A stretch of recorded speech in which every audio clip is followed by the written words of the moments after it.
Alright, so we use the grinder and kind of ground out a few slots on both sides there, and we're going to use that to mount the battery. So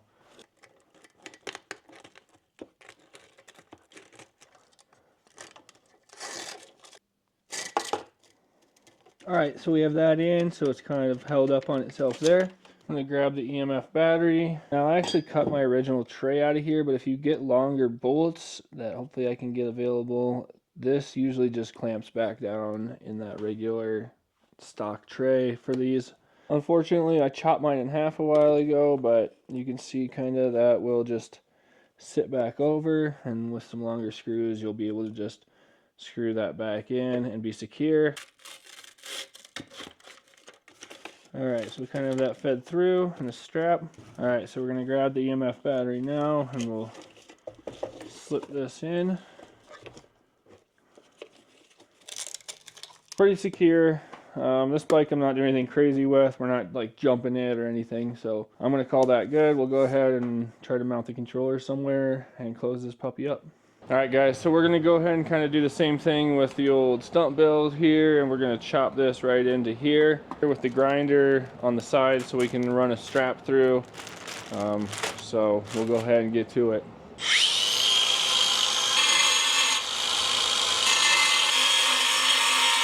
Okay, full disclosure with the grinder. As someone who's been to the eye doctor many times for getting metal in my eye, I will say a grinder is dangerous if you're not familiar with using one. This is kind of a harder cut. It's thick and takes a little time.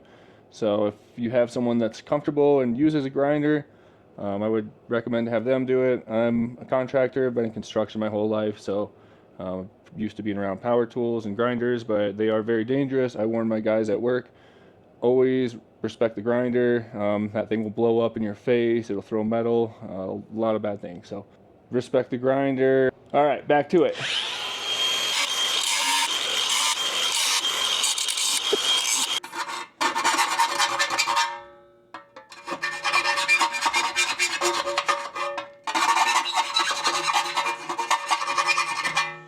Okay.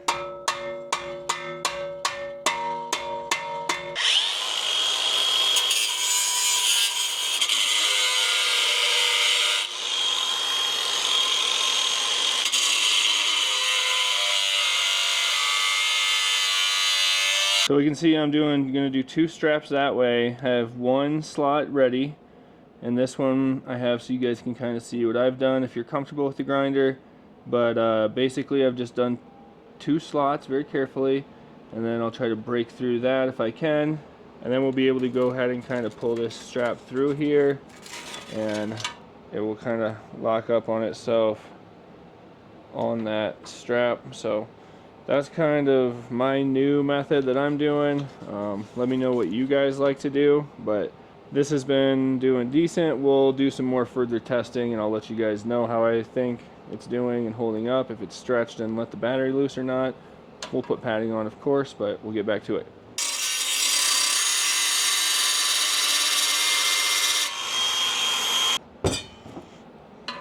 So I'm just going to pry this up, I guess, as much as I can.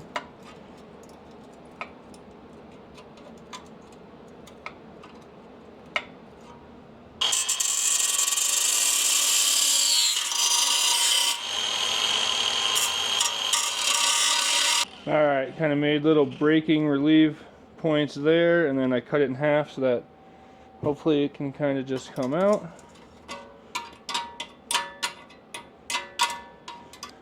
See those little break points that we made?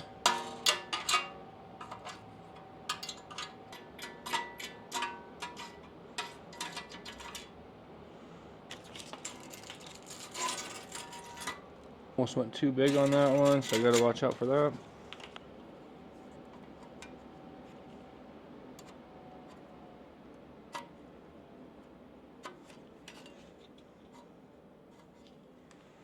So I kind of marked that out so we have a good point.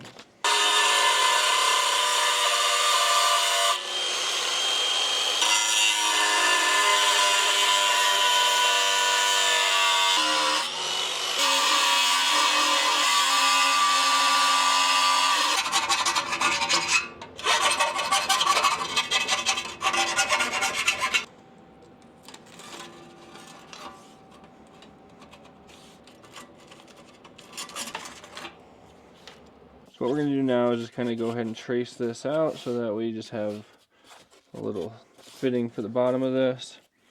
So then we'll go ahead and cut that up. I'm just going to grab some scissors.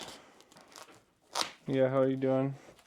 This battery is definitely our max size that we can really get into a razor without being in the way of the plastics. So the plastics get really close to fitting back on, not completely tight.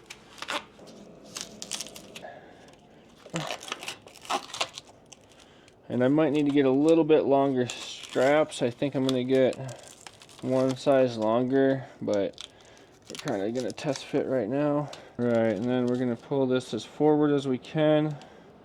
We'll cut another piece of foam for in there. Alright, and I am really going to pull this as much as I can.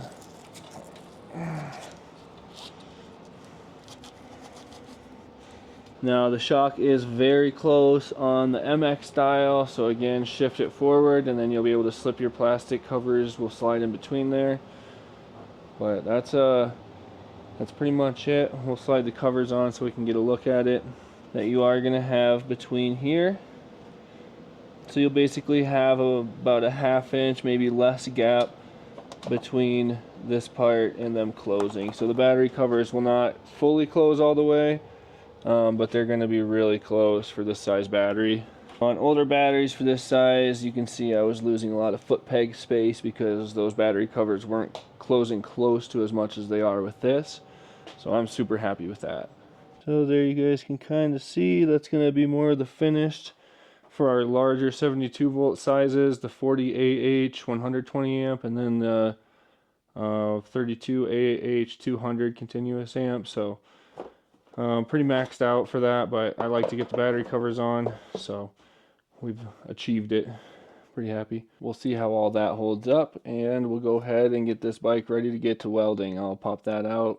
Alright, a few more things to finish up on this bike, but we're getting closer. Basically just the foot brake setup and then mounting the seat and the tank. So once we get that dialed in, we'll get it ready for phase 1 and start testing. Later guys.